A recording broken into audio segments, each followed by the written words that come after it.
el famoso hedge fund que empieza con 40 millones de dólares y llegó a tener 500 millones de dólares, un poco más.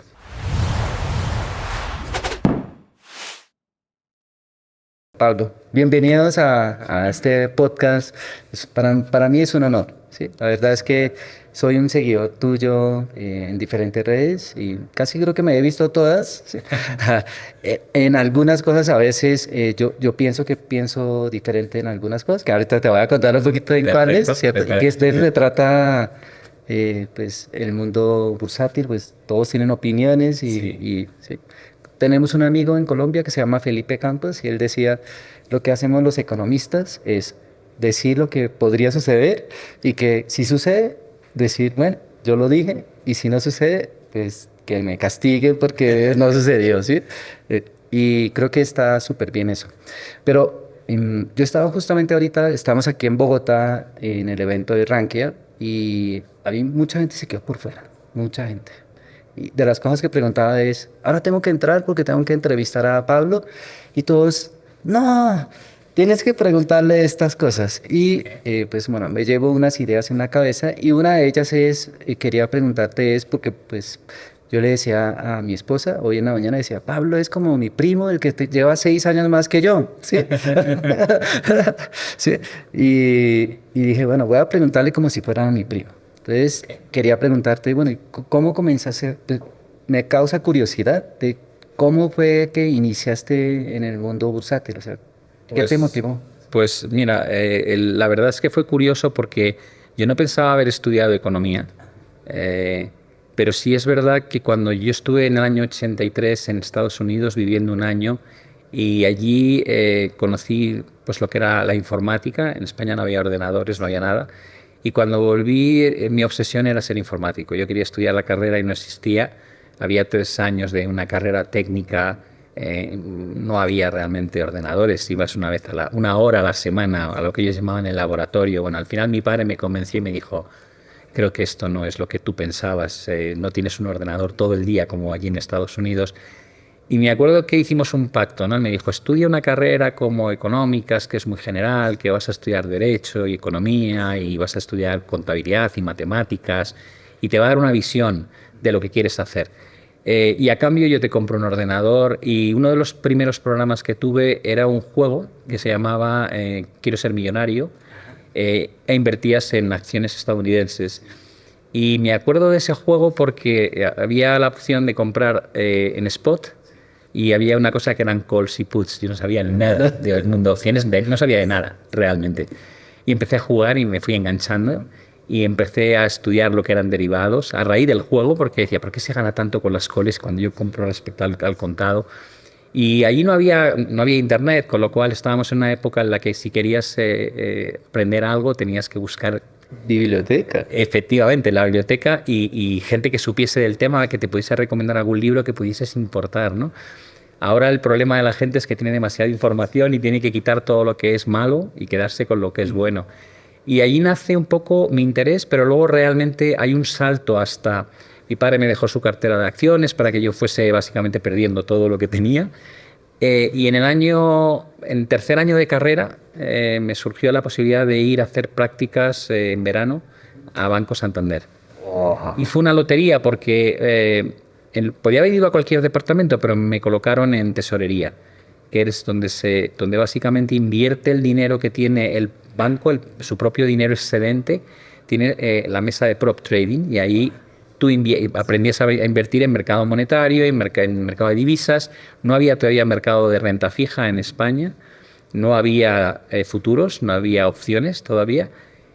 Con lo cual yo lo vine a hacer en una época en la que no había internet, no había ratones, no había Windows, no había discos duros. Así. Era como la película de Charlie Sheen y Michael Douglas, ¿no? De Wall Street, con los micros, los botones para mutear y tal. Y me quedé fascinado de ese mundo y ahí me enganché. Y tenía 20 años y desde ahí, según salí de hacer las prácticas, rellené un cuestionario y pedí por favor que me dejasen trabajar en el banco y me llamaron 6 meses más tarde. Así fue. Así fue, de esa manera poco loca, ¿no? Piensa que en un mundo donde yo me gustaba la informática y no había casi ordenadores, me metí en una sala con paneles con 60 botones que parpadeaban, 2 teléfonos, varios monitores monocromo verde que no se veía bien. Era como la NASA, que la sensación que te daba era una película futurista, ¿no? Y yo tenía 20 años y oía las cifras que se manejaban, lo que ganaban en aquella época les llamábamos los yuppies. Era Los como, yuppies. sí, era como los Lobo Wall Street, Sí, ¿no? Era un así. poco esa sensación. Con lo cual era prácticamente imposible no enamorarte de eso. El de como, sí, como el de American Psycho, ¿no? Efectivamente. No, yo me acuerdo también, no sé si a ti te tocó las tarjetas perforadas en Cobol, Fortran y todo eso. Sí, yo comencé con eso. Claro, yo cuando llegué de Estados Unidos había estado usando un Commodore. Un Commodore 64. Exactamente, y programábamos en BASIC. Y cuando llegamos a la facultad, que no era facultad, que era una escuela, y nos empezaron a contar, y aquí está la lectora de tarjetas. Yo decía, ¿qué es esto? ¿Pero qué está diciendo este tío? ¿Cómo que lectora de tarjetas? Y aquí las perforadoras. Y que no se te caigan al suelo, porque no veas tú la que se lía. Y entonces era como los primeros momentos de la informática cuando llegaba a España, ¿no? Impresionante. Y bueno, me causó mucha curiosidad. O sea, estaban invertidos en acciones. Por ejemplo, manejabas el portafolio de tu padre, bueno, y en el banco también, pero no habían derivados, o sea, no había opciones. No. Me pareció curiosidad que no había renta fija. No, mira, cuando yo llegué a la sala de tesorería de uno de los mayores bancos que había, eran aproximadamente unas 22 personas. Cuando yo me marché de Banco Santander en el año 99, éramos 210. Las 22 personas estaban divididas entre mercado monetario, que básicamente nos dedicábamos a colocar el excedente de reservas del banco para prestarlo a otros bancos, o tomar dinero prestado si lo necesitábamos para cubrir coeficiente de caja, coeficiente de pagarés, todo aquello, ¿no? Y luego estaba el mercado de Forex. El mercado de Forex era una locura, porque la informática que había era tan básica, que el procesamiento de los datos era muy, muy lento, y entonces no se confiaba en las cotizaciones en pantalla, sino que se cantaban. Entonces eso lo has vivido, yo creo. Entonces yo cuando entré en la sala y iba a la parte de divisas, yo me quedaba ahí mirándoles y había altavoces pequeñitos, como si fuesen los altavoces ahora estos que se llevan a la playa, ¿no? Muchos, 8 o 10, y cada uno cantaba una cotización distinta. Entonces estaban dólar yen, ¿no? Y era 50-55, 50 given, 45-50. El famoso tape reading, como que... Eso es. Y a la izquierda había uno que estaba cotizando Marco Pela, y el de al lado estaba cotizando australiano o neozelandés. Estaban todos los altavoces a la vez. Y tú estabas escuchando solamente las 2 últimas cifras de cada uno, y cada altavoz tenía una cantidad. Era para $1 millón, para 5, para 20. Y entonces, claro, era como decir, ¿cómo pueden enterarse? Es materialmente imposible, ¿no? Pero esa era la época. Y las fracciones, porque...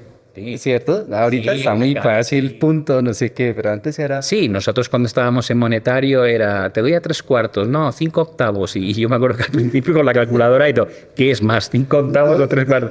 Sí, y luego te acostumbrabas, ¿no? A decir, ¿por qué cotizan esto? ¿Por qué lo cotizan de esta forma tan rara, no? Pero sí, te acostumbras a todo y luego lo conviertes en intuitivo. Es como lo de escuchar los altavoces con cotizaciones. Podías mantener en tu cabeza, sin darte cuenta, 5 o 6 cotizaciones, y de repente es dale a ese. Porque notabas que iba con un decalaje de 1,5 segundos y estaba por detrás, ¿no? Le habían dado de aquí y ese todavía no lo había recibido. Y era como que intentabas arbitrarlo. Era muy curioso. Y las calculadoras tenían rollo de papel para dejar registrados los tipos de cambio que ibas haciendo. Entonces, claro, cuando ves ahora la tecnología que tienen los chavales, si viesen lo que hacíamos nosotros, no se lo creerían. No, si no lo cree, no lo cree. Y cuando nace el mercado de renta fija, en España nace una cosa que llamábamos los ciegos. Los ciegos era que los creadores de mercado podían bloquear, daban a un botón y hacían un bloqueo y pedían una subasta. Entonces tú tenías la obligación de cotizar con una horquilla máxima de 0,15, pero no sabías si te iban a vender o a comprar. Entonces, en el momento en que alguien bloqueaba, decían, piden una ronda, empezaba un debate, van a vender, no, que van a comprar, porque según lo que pensases te colocabas más hacia un lado o hacia otro, y si te escorabas mucho y venía del lado, se lo estaba regalando. Y entonces aquello fue también muy bonito.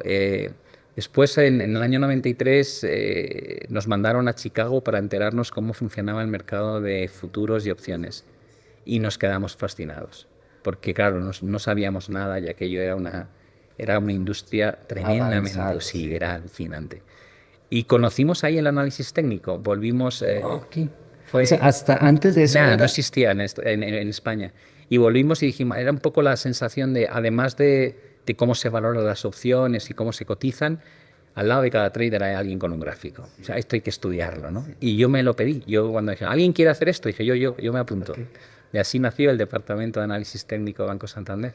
No, o sea, tú fuiste de los primeros, entonces, de los que comenzaste con eso. Sí, no había nada. Yo tuve que irme a Estados Unidos y a Londres a aprender porque no había ni programas. Yo me fui a Las Vegas a comprar mi primer software, CompuTrack, que se metían los datos a mano. Y en ese momento, o sea, obviamente ni, o sea, bueno, en los 70 y pico es que empezaron con velas japonesas, ¿no? Pero Sí, fíjate, yo analizaba con gráficos de barras. barras, sí. Para mí era lo normal. Y no muchos programas te permitían mostrarlo en velas, porque técnicamente era más complejo. Y de hecho eran todo en monocromo, con lo cual ver las velas en monocromo era como, bueno, sí, sí, puedes distinguirlas, ¿no? Pero no tenían tanto atractivo. Y poco a poco fue prosperando. Pero mira, una de las cosas que yo aprendí primeras era Market Profile, Sí. que la habían desarrollado en Chicago Board of Trade, y cuando de repente ahora ves me hace mucha gracia porque algunas personas tienen canales y te hablan de la distribución del volumen en horizontal y te lo están vendiendo como esto Lo es el último, no a más. Digo, sí. perdona, esto lo usaba yo en el año 89, 90 ya, o sea, ¿qué me estás diciendo? No hay nada, o sea, eso ya está Sí, inventado hace totalmente, tiempo. totalmente. Impresionante. Y bueno, ¿y por qué decidiste alejarte de ese mundo corporativo? Porque pues es uno de los mayores bancos en España, Sí, ¿no? mira, nosotros montamos, el departamento fue creciendo, daba soporte a la tesorería de Banco Santander. Éramos 6 personas al final y yo cuando estaba dirigiendo ese departamento vino al banco un fenómeno, era una persona que tenía un track record increíble, decían que era el mejor trader de bonos de España, que se llamaba León y él venía de ser country manager de Bank of America. Ok, wow. Y bueno, hicimos muy buenas migas desde el principio y me dijo, nos tenemos que marchar a montar un hedge fund. Yo no sabía ni lo que era un hedge Ah, fund. ok. Y era como, ahí es donde vamos a ganar dinero de verdad. Digo, bueno, tal. Y en el año 99 le ofrecimos a Banco Santander que nos hiciese socios y nos mandaron a la mierda. Nos dijeron, ¿cómo que socios? ¿Pero tú qué piensas? Y se lo propusimos a la competencia, a BBVA, y BBVA aceptó. Dijo, vale, sí, socios. Y montamos un hedge fund con 3 particulares y el banco como Ah, ese es el periodo cuando tú tienes el famoso hedge fund que empieza con 40 millones de dólares y llegó a tener 500 millones de dólares, un poco más. ¿Qué se siente estar así? O sea, dejar la comodidad y la seguridad de estar, uy, porque llevábamos un tiempo, eras, pues obviamente de las personas. En la vida te das cuenta que no tienes ni idea cuando te explotan en la cara los problemas, ¿no? Habíamos estado siendo prop traders en la tesorería y cuando nos movimos a montar nuestro propio hedge fund, nos fuimos 4 gestores y una persona de middle office. Tú fíjate la idea. Y al llegar allí, pues claro, lo primero que pasó fue que tenemos la oficina, la alquilamos y ¿y ahora qué? Claro, no había nada detrás, ¿no? Entonces empezamos a repartirnos. Yo me acuerdo que ahí me dijeron, bueno, tú encárgate, como te gusta la informática, encárgate de montar la oficina. Y otra persona se encargaba del portfolio management para calcular, digamos, el riesgo. Otro con temas de CNMV, que era el regulador español. Otro la parte, digamos, comercial, la web. Y entonces estábamos ahí y yo me acuerdo que me hablaba con gente técnica y me decía, necesitarás un rack para meter el switch. Y digo, ¿qué switch? ¿De qué hablas? ¿Cómo vas a utilizar la conexión a internet? Porque no había ADSL en aquel momento, ¿no? Y RS, digo, RS, y yo con el manual diciendo que es un RS. ¿Quieres un backup de datos? Digo, ¿backup de datos para qué? Dice, si se quema la oficina por la noche, ¿qué pasa con los clientes? Entonces todo fue como... Pero claro, luego era la mesa, los ordenadores, los teléfonos. Nos dimos cuenta que no, pasamos como varios meses sin poder hacer nada, simplemente montar la infraestructura. Y cuando algo se rompía lo tenías que solucionar tú. En el banco se rompe algo, levantas el teléfono y viene alguien y te lo soluciona, ¿no? Y entonces, para que te hagas una idea, el disparate, empezamos siendo 4 traders y un tío de middle office y acabamos siendo 2 traders, o sea, mi socio y yo, una persona de apoyo de trading, dos ejecutores de órdenes, sea, era un broker interno. Y luego teníamos 5 personas en middle office, 1 en back office y 2 en servicio de ventas, en distribución. Bueno, yo no sabía, por ejemplo, que cuando tú gestionas mucho dinero no puedes ejecutar como hace un retail, ¿no? Entonces tú quieres comprar o vender el SP, lanzas tu orden y ¡pum!, está hecha instantáneo. Y nosotros la primera vez que teníamos ya un tamaño relativamente grande y era como, oye, véndenos Banco Sabadell, ¿cuánto? 4 millones de euros. ¿Cuánto tiempo queréis hacerlo? Ya, lo queremos ya. Dice, no, pero mejor todo el día. Digo, ¿cómo que todo el día? Incluimos la subasta final. Digo, ¿pero qué dices? Dices que el volumen total que hace al día son 11 millones. Si quieres vender 4, es materialmente imposible venderlos ya. Y como te vean, van a hundir el valor, te van a hacer lo que es front running. Sí. Y eran conceptos que no entendíamos. Entonces yo empecé a aprender lo que era un VWAP, ¿sabes? Ponderar por volumen o cambiar la dirección de la orden durante el día para engañar a la competencia, que quien está comprando en lugar de vender. Todas esas cosas, por ejemplo, no las entiende la gente. Que en la subasta se hace el 25% a veces de todo el volumen del día, ¿no? Y que ahí está el cuidador de la acción, que es alguien interno de la compañía que puede modificar incluso en medio por ciento, incluso algo más. Son cosas que como retail nunca aprendimos, ¿no? Y allí sí, ahí vamos, fue una lección de oro. Impresionante. Y bueno, ¿tenía alguna obligación con el banco que era socio de BBVA? ¿O? Teníamos un compromiso de dejarles una capacidad de 100 millones de inversión, es decir, la banca privada, los clientes ricos del banco, tenían acceso a ese cupo de 100 millones. En mismas condiciones, solo teníamos un tipo de acción, incluso nosotros pagábamos comisiones cuando invertíamos.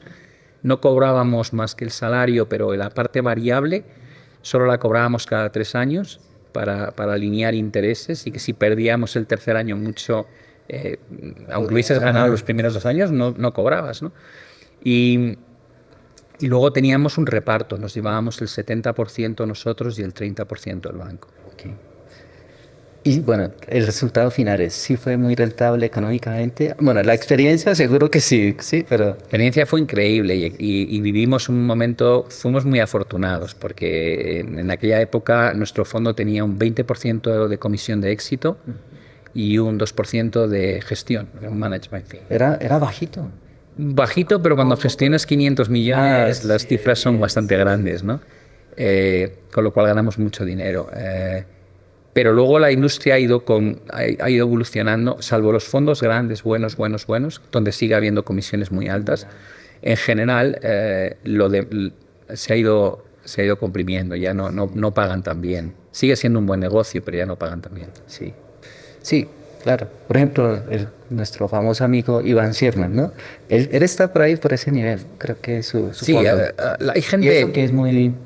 Hay gente, Renaissance es uno de los fondos más conocidos, y esos tienen unas comisiones prohibitivas, pero es que ganan tanto dinero, lo hacen tan bien que al final, ¿qué más te da pagar mucho, ¿no? Ellos decían que podían cobrarlo porque generaba valor, así de sencillo. Llevan demostrándolo más de un cuarto de década. Sí. Bueno, y eso es otra. ¿Y por qué decidiste decir, bueno, ya no voy con eso? Mira, el punto de inflexión fue Madoff. ¿Te acuerdas el escándalo de Madoff en torno a 2009-2010? En el banco nuestro nombre era BBVA Partners Alternative Investments, y en aquel momento, cuando estalló Madoff, se habló de que la inversión alternativa había sido piramidal, ¿no? Y con el nombre que tenía nuestro fondo era como... Entonces hubo una persecución dentro de el presidente del banco dijo, no, hay que salir de esto. No habíamos dado ningún problema nunca, pero empezó un tira y afloja, y lo primero que les propusimos fue comprarles su parte al banco. Nosotros queríamos seguir y dijimos, pues compramos vuestra parte. Y nos pidieron una cantidad de dinero que era completamente ridícula, o sea, una cantidad absurda. Y entonces les dijimos, a esa valoración os vendemos nuestra parte. Nos hicieron un bid offer así. Apareció un comprador de fuera, un banco holandés quería quedarse con el fondo, tomando la parte de BBVA, y cuando estábamos a punto de firmar se echó atrás el banco. Y ahí tuvimos un momento muy, muy complicado. Casi rompemos y nos vamos a casa por nuestra cuenta, dejando caer todo.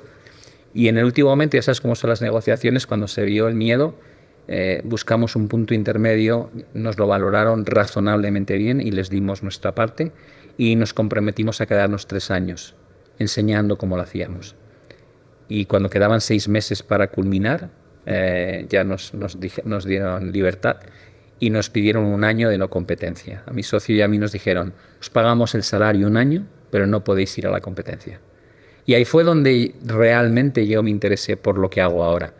Yo no tenía ni idea del mundo retail y entonces 1 año en casa con el sueldo pagado sin poder hacer nada, dije, bueno, voy a entrar en internet y ver qué hay ahí, ¿no? Y descubrí la cantidad de gente que cree que esto es lo que no es, ¿no? Yo me enfadé, o sea, yo me pasé 1 mes diciendo, esto es increíble, esto es una broma. Y entonces lancé, en 1 solo mes, hice una página web que se llamaba aprenderaoperar.com, gratuita, donde decía todas las mentiras de los formadores que no habían ganado nunca dinero y no habían vivido de esto, ¿no? Y me empezaron a llamar brokers, interesados por el contenido, por mi experiencia. Y probé con muchos, probé como 5 o 6. Y bueno, la verdad es que yo empezaba siempre las conferencias diciendo, bienvenidos a este curso que os voy a enseñar a perder dinero despacio. Se tiraban de los pelos. No puedes decir eso, Pablo. Digo, es la verdad, no van a ganar. Diles la verdad. Y bueno, al final quedé colaborando con algún broker que me dejaba libertad para decir las cosas como son. Pero es una industria, y tú lo sabes también como yo, muy engañosa, donde se ilusiona al que no sabe con un resultado bueno rápido y les da igual que pierdan la cuenta en 1 semana, en 1 mes. Bueno, es bonito poder decir la verdad y no tener que ocultar nada, sí, ¿no? es correcto. Sí. Es que el negocio, sobre todo al principio, era como un casino, ¿no? Donde, de hecho, lo ves en el disclaimer de los fondos, el 80% de los clientes pierde dinero y aunque lo ves, la gente da igual, sigue metiendo el dinero. Bueno, yo intento contarles mi experiencia y decirles que las cosas que son exitosas no se regalan ni se venden. Es decir, estas cosas, estos programas de 80% de fiabilidad, mi recomendación es el 85%. O mi metodología. Eso es, con eso directamente apaláncate, no lo vendas, apaláncate y te haces millonario en 1 año. Pero bueno, parece como que la gente quiere que la engañen.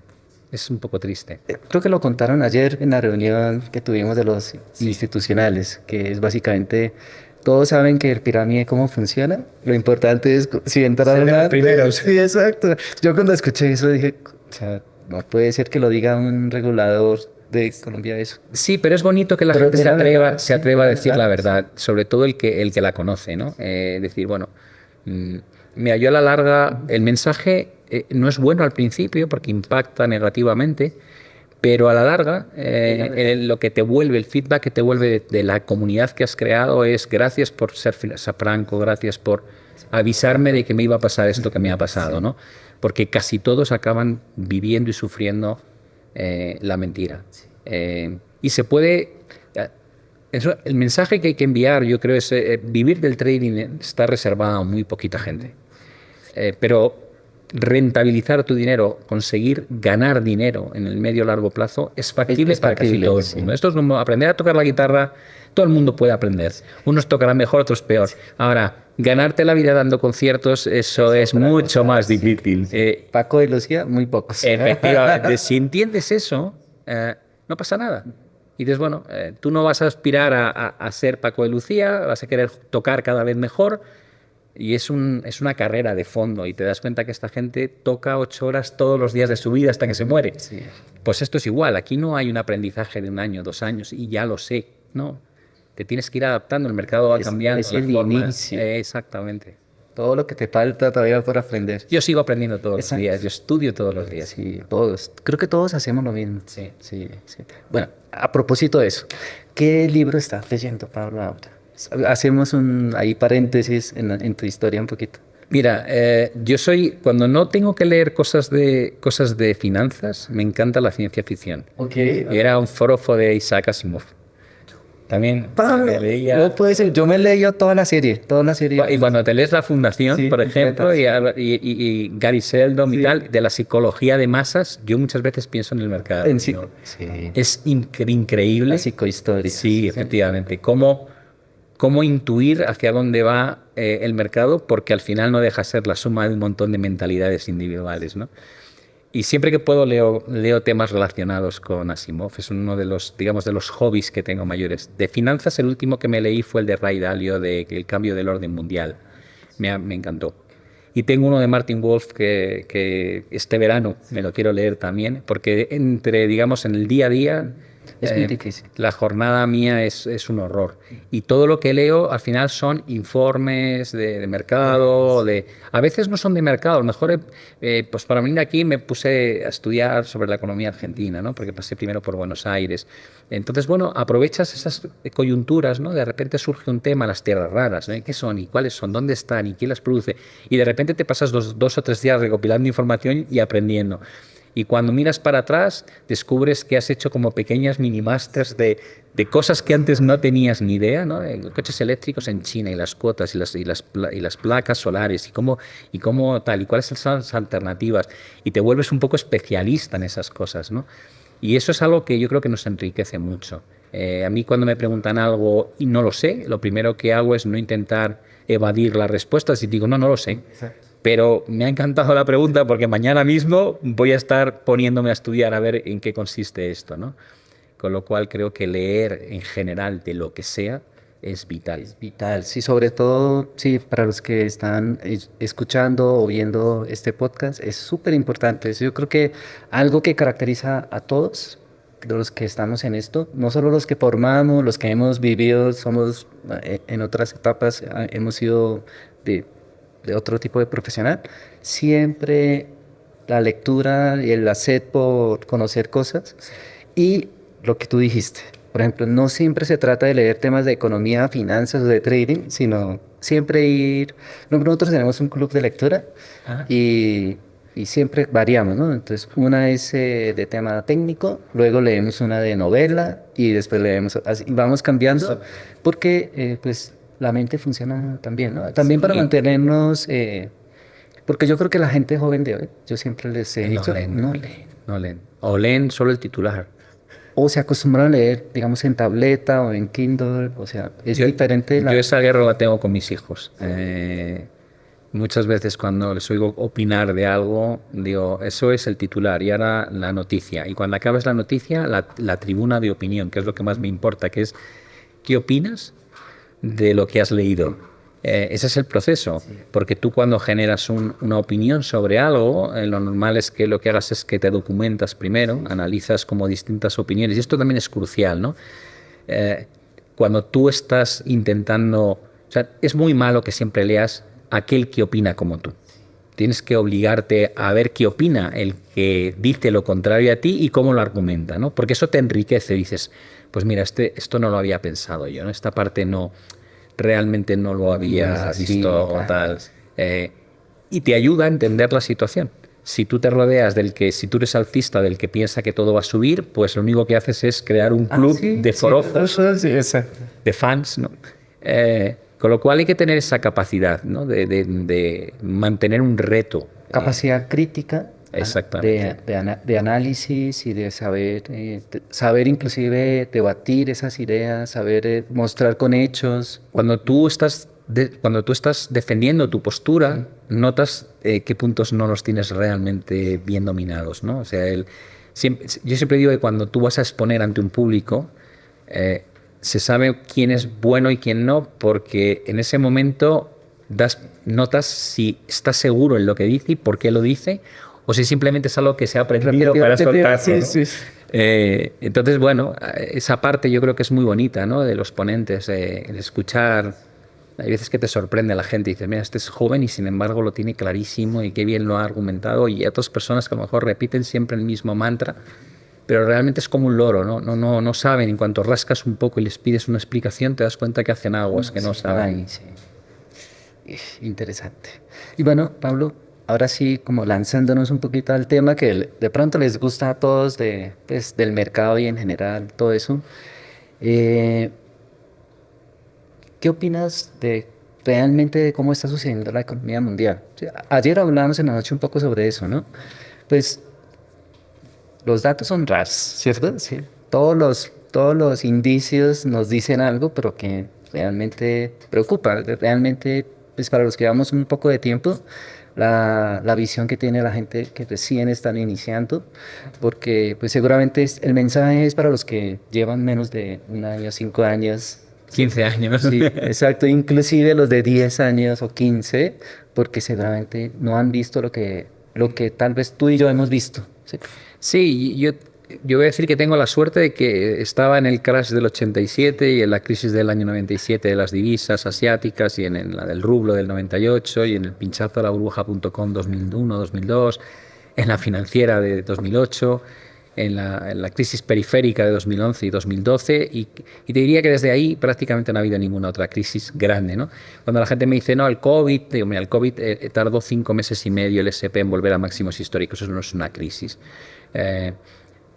La crisis del Nasdaq después del pinchazo burbuja.com tardó 17 años en volver y después de la crisis del 2008 tardó 5 años y pico en volver el S&P arriba.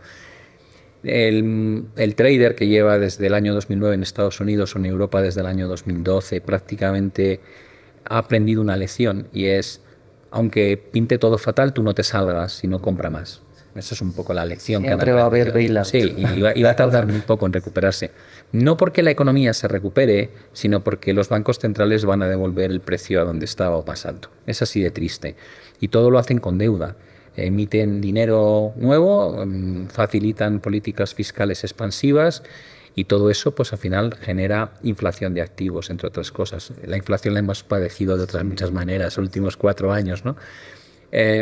Y bueno, es un mecanismo que se ha ido instaurando en el mercado y luego hay años como desde prácticamente octubre de 2022, donde si preguntas a alguien cuál ha sido la mejor forma de actuar en la bolsa americana es, si tú ves más de un 4,5-5% de corrección, a muerte, cómpratelo todo. Y te habrías forrado, pero no ha habido mayor corrección que esa, ¿no? Y el otro día hablaba con alguien que hacía scalping, ¿no? En el Nasdaq. Y yo, ¿qué tal? Me dice, muy bien. Digo, no me extraña, todos los días compras, ¿no? O sea, compras, da igual, espera un poco. ¿Qué has comprado en mal punto? Espérate unas horas. Si a las horas está por encima, si está marcando un máximo histórico cada 3 días, creo. Digo, el problema de esto, y lo que mucha gente tiene ahora mismo, es la metáfora que yo hago de tú te vas a un río donde cubre 1 metro de altura solo, ¿vale? Y con una corriente suave a la baja que va hacia el mar y te metes en el río y solo sabes flotar y te lleva. Y llegas a la conclusión de soy un gran nadador, no me canso, avanzo y si me preocupo pongo un pie en el suelo y sé que estoy a salvo. Y digo, bueno, pues tú no sabes nadar realmente, tú sabes flotar. El día que vayas al mar o a un río donde hay corriente y descubras que no sabes nadar, te vas a ahogar. Bueno, pues yo creo que ahora mismo hay un porcentaje altísimo de retail traders que creen que saben hacer trading, que creen que saben invertir y realmente son gente que se deja flotar en un mar, en un río que simplemente tiene una corriente muy agradable. Porque no ha habido un bear market real. Tú llevas casi como yo y sabes lo que es un bear market. No es lo cuánto cae, sino cuánto tiempo está cayendo, ¿no? Son regímenes de volatilidad altísimos. Es un entorno donde no hay nadie que salve. No hay un flotador. Tú eres el flotador, ¿no? Y hemos despreciado la gestión del riesgo y por eso ha crecido tanto la gestión de ETFs, que no hay gestión del riesgo, en detrimento de lo que llamamos los fondos activos, ¿no? Con lo cual, tarde o temprano llegará un momento, no sabemos cuándo, igual tarda 2, 3, 4 años. Yo ponía el ejemplo de que Greenspan hablaba de exuberancia irracional en el año 96 y tardó 4 años en pinchar la burbuja.com. Con lo cual no lo sabes. Pero lo que sí sabes es que no es normal lo que está pasando. Cada vez crecemos menos, cada vez tenemos más deuda, cada vez hay más ayudas, cada vez depreciamos más el dinero fiat. Y eso tiene un límite. Es como un experimento. Yo digo que es un experimento. No sabemos qué va a pasar, pero esos ingredientes no va a terminar. No, de hecho, le pusimos un nombre, la teoría monetaria moderna, ¿no? En su momento le llamamos a esto. Dices, bueno, crecer a base de deuda es un experimento que sabes, como dices tú, no sabes cuándo, pero sí sabes cómo acaba. Y Japón es un buen ejemplo. Japón tiene el mismo PIB hoy que tenía en el año 92. Lleva 35 años sin crecimiento económico y cada 3 años de media tiene recesiones. Con lo cual dices, ¿de verdad es eso lo que quieres tener como modelo económico? Porque es a lo que está yendo Estados Unidos. Sí, sí, en teoría, no ahora, ¿no? Sí, porque todo el mundo piensa en ahora, pero No, es, es muy difícil saber cuándo, pero esto es como digo yo, si tú vas a navegar, está bien saber si vas a navegar a un lago o vas a navegar al Cabo de Hornos. No quiere decir que en el Cabo de Hornos todos los días haya tormenta, pero si sabes que estás en el Cabo de Hornos tienes un cuidado especial. La gente navega como si estuviese en un lago, pero las condiciones son del Cabo de Hornos. exacto. Entonces, el día que aquello salga mal, probablemente va a haber muchos llantos, ¿no? Sí. De hecho, la bolsa ya no representa la economía. El hecho de tener 8 valores que la suma de su capitalización es el 25% del S&P 500 o del 50% del Nasdaq, ya te está diciendo que la concentración de apuestas por parte de los inversores, tanto retail como institucionales, es muy peligrosa, ¿no? Sí, estamos, o sea, de hecho están diciendo que esas 7 magníficas van a llegar a 40-50% Del índice. del índice. Eso ya es, Son palabras mayores. sí, sí. Estamos hablando de cosas que no hayan ocurrido casi nunca en la historia. Bueno, tal vez es de las películas que decían en los 80 y 90, esas empresas que van a ser dueñas de todo el mundo. Sí, efectivamente te hace pensar en la ciencia ficción, ¿no? Igual que el libro de 1984, ¿no? Que cuando hablas de que es verdad que hemos llegado a un nivel de control por parte de... Lo que pasa es que no se ha hecho como ellos decían, sino que voluntariamente aceptamos las cookies y damos nuestros datos y colgamos toda la información en las redes sociales. Lo que hace, Sí, contamos todo, dónde estamos deseando, ¿no? Mucha gente desea, estoy aquí, y lo va contando, y en Google Maps te pueden hacer un tracking de por dónde vas, a qué restaurante, cuánto gastas, es como decir, lo estamos haciendo nosotros factible esto, ¿no? Que seamos controlados. Las CDBCs ya será la última gota que colme el vaso, ¿no? Cuando tengan el control de tu cuenta, de lo que puedes hacer, el dinero que puedes gastar cada día, te podrán poner límites en un momento dado. yo creo que sí estamos muy cerca. Mucho más cerca de lo Sí, que de parece. lo que parece, sí. Bueno, para los que no han leído la obra de Orwell, hay que leerlo, ¿cierto? Yo hice la tesis en Estados Unidos sobre ese libro, por eso me gusta tanto, sí. Mucho. Ese es el libro como que yo creo que hay que leerlo para entender lo que está, sí. Sí, hay veces que te sorprende cómo el futuro convierte la hipótesis antigua en una realidad, ¿no? Dices, cuando ves lo de Julio Verne, dices que la cantidad de cosas que él que cuenta como si fuese ficción y que luego se han dado, ¿no?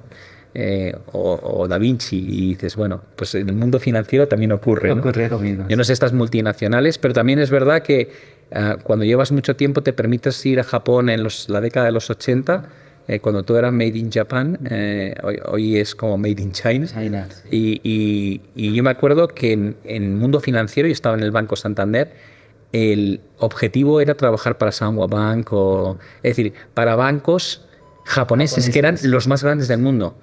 Hoy día prácticamente nadie sabe el nombre de un banco japonés. Y luego estaban casi todas las grandes compañías del mundo eran japonesas.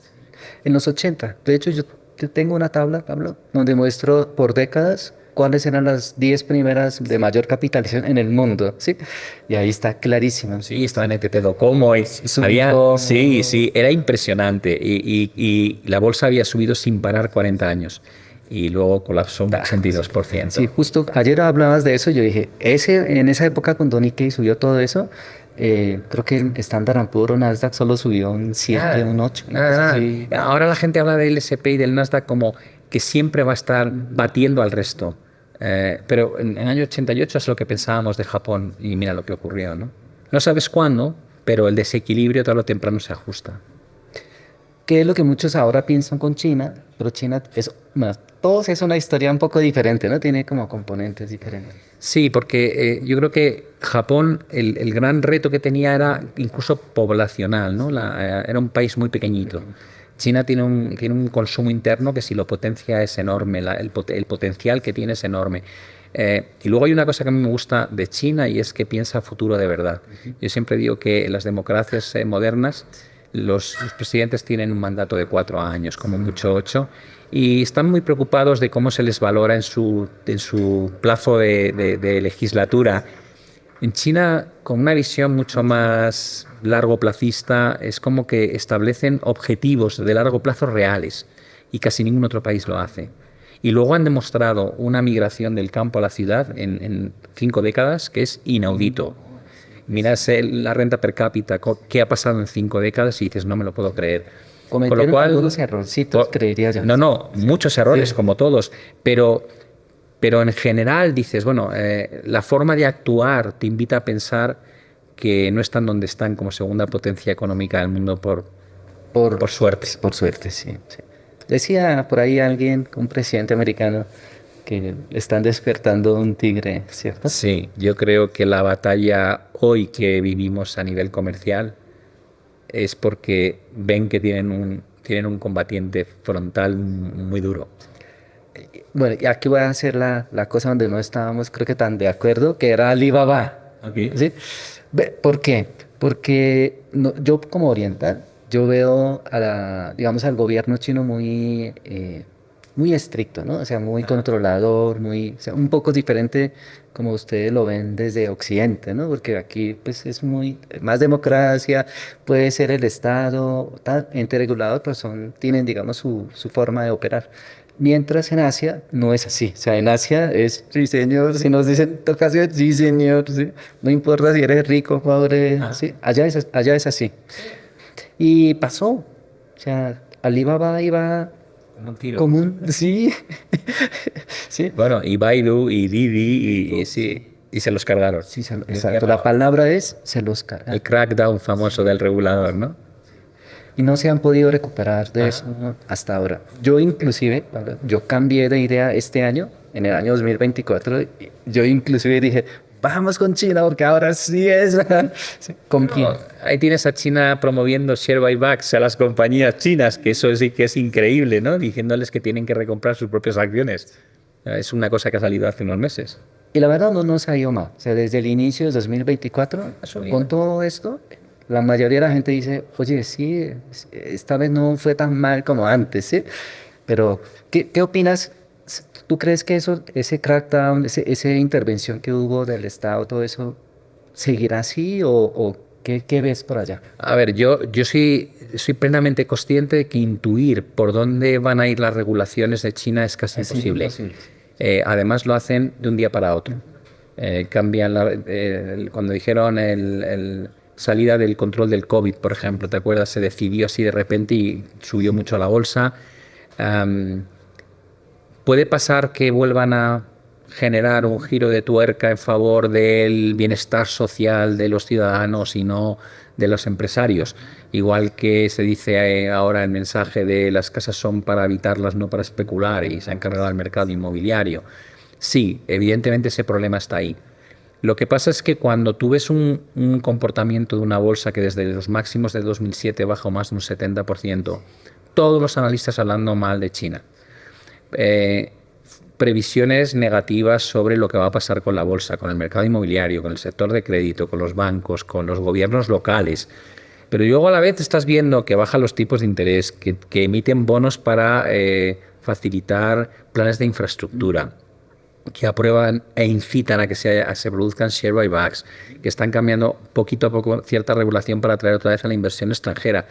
Y la experiencia te ayuda en esto. Yo me voy al 2009 y pienso, ¿qué pasaba en 2009? En enero de 2009 todo parecía que el sistema financiero colapsaría, que volveríamos a la de piedra, que ya habían quebrado cientos de bancos y todos los clientes preguntaban cuál es el siguiente banco que va a quebrar para sacar mi dinero de ahí. Y mientras tanto tenías a la Reserva Federal que no hacía más que meter estímulos, planificaba el QE1, había bajado 525 puntos los tipos, estaban inyectando capital en los bancos y dices, me es familiar, ¿no? Dice, la historia no se repite, pero rima. Y digo, el gobierno chino está empezando a meter gasolina para intentar suavizar este desplome de la situación económica, siguen creciendo en torno al 5%, están bajando los tipos, no hay nadie metido en China, está barata la bolsa y aunque no apetece nada, dices, nunca apetece, cuando la oportunidad nunca apetece. Y entonces poco a poco me fui metiendo y bueno, pues a día de hoy la inversión ya ofrece una rentabilidad razonablemente buena y creo que puede seguir haciéndolo muy bien. Ahora está más, o sea, es que está interesante. De hecho, entre más crítica haya, yo diría, es mejor. Sí. Sí, mira, arriba todo el mundo está enchufado, está contento, está feliz, no ve ningún problema y abajo todo el mundo está desesperado, ¿no? Y cuando llevas mucho tiempo aprendes a contradecir tu sentimiento, ¿no? Y cuando no te apetece nada dices, no, no, analízalo, que tal vez es aquí cuando hay que atreverse. Es como el mercado colombiano no es tan grande, ¿no? No tan interesante. No sé mucho de mercado colombiano, pero si tiene la oportunidad de pronto de cenar con alguien de Colombia que está, le pasó lo mismo. O sea, llevan 10 años, una década cayendo horriblemente Cierto. y en los últimos 2 años, casi todos han subido un 200, 100%, una cosa de locos. Sí, y ya muchos economistas, analistas habían dicho hace más de 2 años y venía el cambio, ¿no? Yo creo que le queda un 11% y no más, ¿eh? Es que esa estructura la está analizando y le queda, para llegar a ese techo famoso, le queda un 11, un 12. Es como decir, bueno, aún te queda, pero te queda Un poco. poquito, sí. Es interesantísimo. Bueno, ese era como el punto como de análisis del tema de los chinos, ¿no? Un poquito, sí. Y de, bueno, y de otra región que no sea Asia. A mí me gusta, ahora mismo, si me viese obligado a invertir más en renta variable, me iría al bloque emergente. Creo que los BRICS nos van a adelantar al G7. Por la derecha, no por la izquierda. Sí, totalmente. Y además de eso, creo que a largo plazo tienen una ventaja competitiva brutal, que es la población joven. Cuando miras la historia de los grandes imperios, nacen de una población joven, ¿no? Y en Europa, en Japón, en Reino Unido, en Estados Unidos, hay un envejecimiento de la población dramático. Entonces, eh, yo sé que para invertir a 2, 3 años es un argumento que no vale. O sea, mezclamos a veces argumentos de muy largo plazo para justificar cosas de corto plazo, pero cuando miras lo que ha pasado con la bolsa emergente, con el MSCI emergente, pasa lo que tú dices, que lleva una década perdida, como quien dice.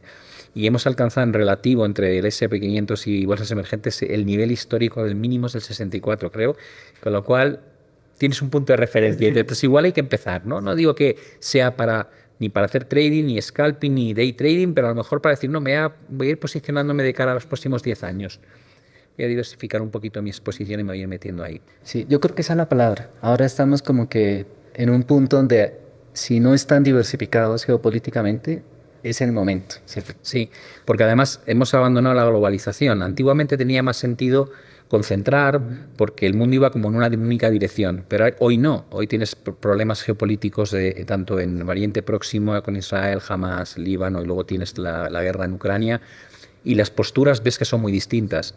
Hay mitad del mundo sanciona a Rusia, apoyando a lo que es el eje de la OTAN, pero luego tienes la otra mitad del mundo que sigue comerciando con Rusia, con China, y dices, bueno, justamente los que siguen comerciando, la gran mayoría son los BRICS, Sí. ¿no? que son la promesa de crecimiento futuro.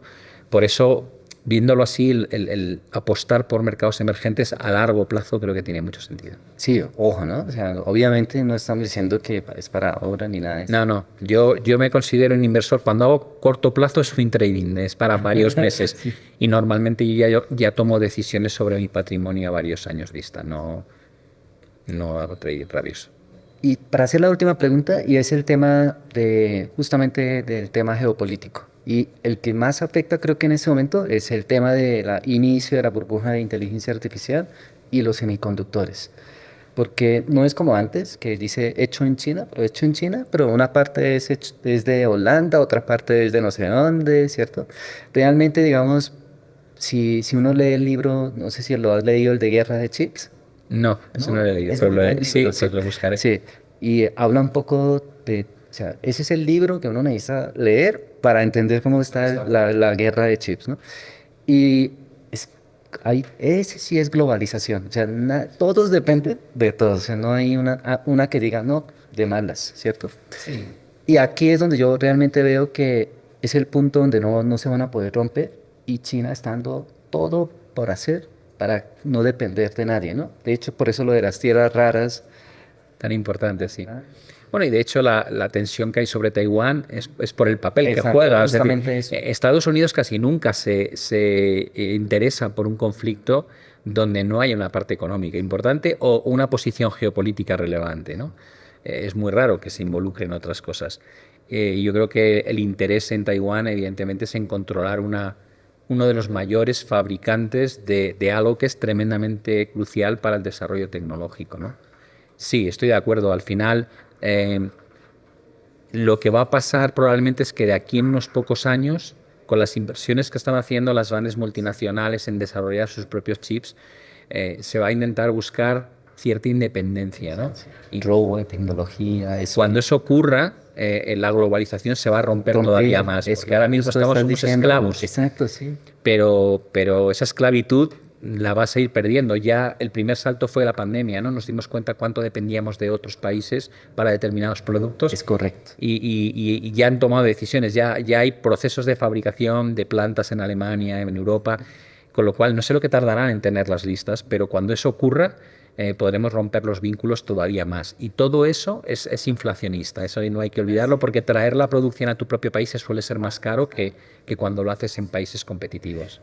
Catalizadores, así que yo creo que hay que estar pendientes de los catalizadores, porque ya sabemos, pero algo va a hacer que explote algo y ese es lo que hay que estar pendiente. Muy bien, bueno, muchísimas gracias, Pablo. Un placer. Me encantó la entrevista porque, pues bueno, no conocía tu historia, sí sabía lo del fondo y eso, pero no conocía un poco eso. Y sí, como le decía a mi esposa, es como mi primo, es que tengo primo. Es un placer hablar con alguien que tiene una historia parecida, en el sentido de que ha visto las cosas que ocurren, porque cuando te entrevista gente joven y te preguntan, ¿no? Y tal, parece que les hablas en otro idioma, ¿no? Y dices, ¿qué dices? Es que el mercado ha cambiado, Sí, pero los que estamos detrás somos los mismos. No os olvidéis de eso nunca, que por eso se siguen repitiendo las pautas, porque al final el inversor no deja de ser el ser humano. Lo que tenemos aquí detrás. Sí, los miedos, la euforia. Es exactamente lo mismo. Claro, siempre es igual. Como si estuviésemos con los tulipanes Exacto, en Holanda, ¿no? Sí. Solo un catalizador y se empieza todo. Sí. Se rompe todo. Bueno, muchísimas gracias. Nada, un placer de verdad. Gracias por la visita aquí. Nada, encantado de estar aquí en Bogotá. Bueno, muchas gracias. Gracias a la audiencia.